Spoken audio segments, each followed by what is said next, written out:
Here is part 2 to common vowel issues. We've already gone over how some of the more wide vowels need to be narrowed as you get up toward the top of your chest voice and into that middle part of your voice through the bridge or where it feels like your break is. What about vowels like E and oo, where if we try to sing them up high, the same way we would down in our chest voice, it also feels pretty squeezy and not so good. So the best thing you can do to adjust those vowels is actually open them up a little bit. One way you can do that is to actually go from E to I. So you're just going to add a little bit of I to that vowel. So when you're up higher, instead of E, just drop the jaw and go towards an I.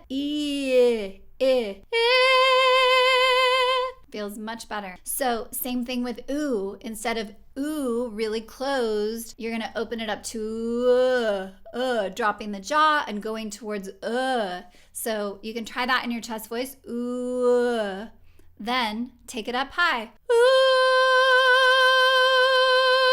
In the context of your lyrics, if it doesn't sound enough like the actual word, just inch it back to the original vowel, but keep the jaw dropped so that you have plenty of space and it feels nice and tall and vertical. It'll be a lot easier to sing those more close vowels, and it's gonna sound better too. If you want more vowel adjustments like these, make sure you download my free cheat sheet that I created, the cheat sheet to better singing. I swear these vowel adjustments are like the secret to better singing.